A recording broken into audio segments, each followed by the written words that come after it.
আসসালামু আলাইকুম এভরিওয়ান। আজকে আমরা স্পোকেন রিলেটেড গুরুত্বপূর্ণ টপিকস নিয়ে আলোচনা করব, সেটা হলো রিপিটেশন অফ ভার্ব। যেমন সে দৌড়াতে দৌড়াতে আসলো, সাবিয়া হাসতে হাসতে তার বাবার কাছে গেল, মেয়েটি কাঁদতে কাঁদতে আমার কাছে আসলো, ফোয়ারা টিভি দেখে দেখে ভাত খাচ্ছিল, সে চেঁচিয়ে চেঁচিয়ে বলেছিল, জরিনা নাচতে নাচতে করে ঢুকলো। ডিয়ার অডিয়েন্স, এখানে আমি যে বাক্যগুলো বলেছি প্রত্যেকটি বাক্যে দুটি করে ভার্ব আছে, যাকে ইংরেজিতে বলা হয় রিপিটেশন অফ ভার্ব, অর্থাৎ ডাবল ভার্ব। যেমন দৌড়াতে দৌড়াতে, হাসতে হাসতে, কাঁদতে কাঁদতে, দেখে দেখে, চেঁচিয়ে চেঁচিয়ে, নাচতে নাচতে। তাহলে যদি কোনো বাক্যে এরকম রিপিটেশন অফ ভার্ব থাকে, অর্থাৎ এর ইংরেজি কি হবে, যেমন যদি থাকে হাসতে হাসতে, তাহলে কি এর ইংরেজি হবে লাফিং লাফিং। যদি থাকে কাঁদতে কাঁদতে, তাহলে কি এর ইংরেজি হবে ক্রাইং ক্রাইং, যা সম্পূর্ণ ভুল। তো ডিয়ার অডিয়েন্স, যদি কোনো বাক্যে এরকম রিপিটেশন অফ ভার্ব থাকে, এই রিপিটেশন অফ ভার্বের ইংরেজি কি হবে তা আজকের ভিডিওর মাধ্যমে আমরা জানবো। অর্থাৎ আজকের ভিডিওর মাধ্যমে আমরা রিপিটেশন অফ ভার্বের ইংরেজি কি হবে সে সম্পর্কে আলোচনা করব। তাই ভিডিওটি খুব গুরুত্বপূর্ণ হচ্ছে। আশা করি আপনারা স্কিপ না করে সম্পূর্ণ ভিডিওটি দেখবেন। ডিয়ার অডিয়েন্স, যদি কোনো বাক্যে রিপিটেশন অফ ভার্ব থাকে, তাহলে এর ইংরেজি স্ট্রাকচার কি হবে? যেমন প্রথম হবে সাবজেক্ট, তারপরে ভার্বের পাস্ট পার্টিসিপল ফর্ম, তারপর যে ভার্বটা রিপিটেশন হয়েছে ওই ভার্বের সাথে আইএনজি যুক্ত করতে হবে। অর্থাৎ প্রথমে সাবজেক্ট, তারপরে ভার্বের বি টু, তারপরে যে ভার্বটা রিপিটেশন হবে ওই ভার্বের সাথে আইএনজি যুক্ত। যেমন সাবিহা হাসতে হাসতে তার বাবার কাছে এলো, Sabiha came to her father লাফিং। সাবিহা হাসতে হাসতে তার বাবার কাছে এলো, Sabiha came to her father লাফিং। Sabiha came to her father লাফিং। মেয়েটি কাঁদতে কাঁদতে আমার কাছে এলো, মেয়েটি কাঁদতে কাঁদতে আমার কাছে এলো। The girl came to me crying, the girl came to me crying. ফোয়ারা টিভি দেখে দেখে ভাত খাচ্ছিল, ফোয়ারা টিভি দেখে দেখে ভাত খাচ্ছিল। ফোয়ারা এট রাইস ওয়াচিং টিভি, ফোয়ারা এট রাইস ওয়াচিং টিভি। আমি ঘুমাতে ঘুমাতে ইংরেজি শিখছিলাম, আমি ঘুমাতে ঘুমাতে ইংরেজি শিখছিলাম। I learn English sleeping, I learn English sleeping. সে চেঁচিয়ে চেঁচিয়ে বলেছিল, সে চেঁচিয়ে চেঁচিয়ে বলেছিল। He told shouting, he told shouting. Zarina নাচতে নাচতে ঘরে ঢুকলো, জরিনা নাচতে নাচতে ঘরে ঢুকলো। Zarina enter the house dancing, Zarina enter the house dancing.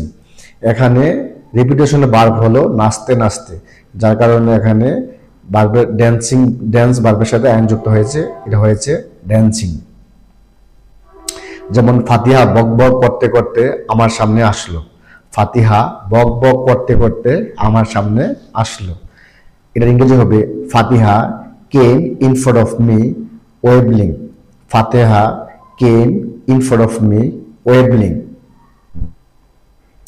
লোকটি গান গাইতে গাইতে কাজটি শেষ করলো, লোকটি গান গাইতে গাইতে কাজটি শেষ করলো। The man finish the work singing, the man finish the work singing. এখানে গান গাইতে গাইতে, গান গাইতে গাইতে রিপিটেশন ভার্ব হয়েছে, যার কারণে এখানে সিঙ্গিং হয়েছে, আইনজি যুক্ত হয়েছে। তারপর বিলকিস লাফাতে লাফাতে রাস্তা পার হলো, বিলকিস লাফাতে লাফাতে রাস্তা পার হলো। Bilkis cross the road jumping, Bilkis cross the road jumping. Dear audience, আপনি একটু খেয়াল করেছেন হয়তো এখানে মূলত কিন্তু কাজটি কিভাবে সম্পন্ন হয়েছে সেটার উপর গুরুত্ব দেওয়া হয়েছে, অর্থাৎ কাজটা কিভাবে সম্পন্ন হয়েছে সেটার উপর গুরুত্ব দেওয়া হয়েছে, যার কারণে ওই ভার্বটা কিন্তু ডাবল হয়েছে। যেমন সাবি হাসতে হাসতে তার বাবার কাছে আসলো, সে আসছে বাবার কাছে কিভাবে? হাসতে হাসতে। মেয়েটি কাঁদতে কাঁদতে আমার কাছে এলো, মেয়েটি আসছে কিভাবে? কাঁদতে কাঁদতে। অর্থাৎ কাজটি কিভাবে হয়েছে সেগুলোর উপর এমফাসাইজ দেওয়া হয়েছে, সেটার উপর গুরুত্ব দেওয়া হয়েছে। আর যদি একটি বাক্যে দুটি কাজ একসাথে সংঘটিত হয়, সেক্ষেত্রে আমরা কিভাবে ইংরেজি করব? অর্থাৎ যদি একটি বাক্যে দুইটা ক্রিয়া সংঘটিত হয়, দুটি কাজ একসাথে সংঘটিত হয়, সেক্ষেত্রে আমরা ইংরেজি কিভাবে করব? যেমন দাঁড়িয়ে দাঁড়িয়ে ভাত খেও না, খেতে খেতে টিভি দেখো না, পড়তে পড়তে ঘুমিও না, হাঁটতে হাঁটতে পানি পান করো না, গাড়ি চালাতে চালাতে মোবাইল ব্যবহার করো না। এখানে যে আমরা বাক্যগুলো বললাম যে দাঁড়িয়ে দাঁড়িয়ে, খেতে খেতে, পড়তে পড়তে, হাঁটতে হাঁটতে, গাড়ি চালাতে চালাতে, এখানে কিন্তু একটি বাক্যে দুটি কাজ একসাথে সংঘটিত হয়েছে। যদি একটি বাক্যে দুটি কাজ একসাথে সংঘটিত হয় তাহলে ইংরেজি কি হবে এখন আমরা দেখব। আমরা প্রথমে দেখে নিব একটি বাক্যে যদি দুটি কাজ একসাথে সংঘটিত হয় এর ইংরেজি স্ট্রাকচার কি হবে। যেমন প্রথমে হবে ডু নট, তারপরে ভার্বের বেস ফ্রম, তারপরে হোয়াইল, তারপরে ভার্বের বেস ফ্রমের সাথে আইএনজি যুক্ত করতে হবে। অর্থাৎ প্রথমে হবে ডু নট, তারপরে ভার্বের বেস ফ্রম, তারপরে হোয়াইল, তারপরে ভার্বের সাথে আইএনজি যুক্ত করতে হবে। যেমন দাঁড়িয়ে দাঁড়িয়ে ভাত খেও না, আমি প্রথম বলেছিলাম দাঁড়িয়ে দাঁড়িয়ে ভাত খেও না। Do not eat rice while standing, do not eat rice while standing, দাঁড়িয়ে দাঁড়িয়ে ভাত খেও না। খেতে খেতে টিভি দেখো না, খেতে খেতে টিভি দেখো না। Do not watch TV while eating, do not watch TV while eating. পড়তে পড়তে ঘুমিও না, পড়তে পড়তে ঘুমিও না।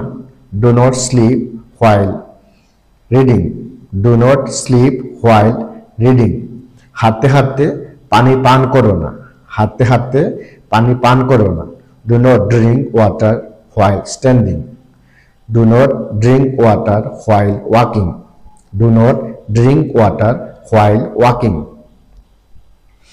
গাড়ি চালাতে চালাতে মোবাইল ব্যবহার করো না, গাড়ি চালাতে চালাতে মোবাইল ব্যবহার করো না।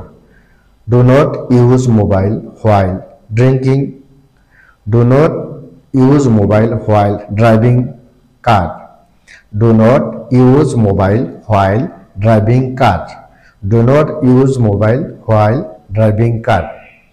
ডিয়ার অডিয়েন্স, আশা করি ডাবল ভার্ব অর্থাৎ রিপিটেশন অফ ভার্ব সম্পর্কে আপনাদের যে ডাউট ছিল আজকের ভিডিওর মাধ্যমে সেটা ক্লিয়ার হয়েছে এবং আপনারা এই স্ট্রাকচারগুলো দিয়ে আপনাদের স্পোকেন ইংলিশে ব্যবহার করে আপনাদের মনের ভাব প্রকাশ করতে পারবেন।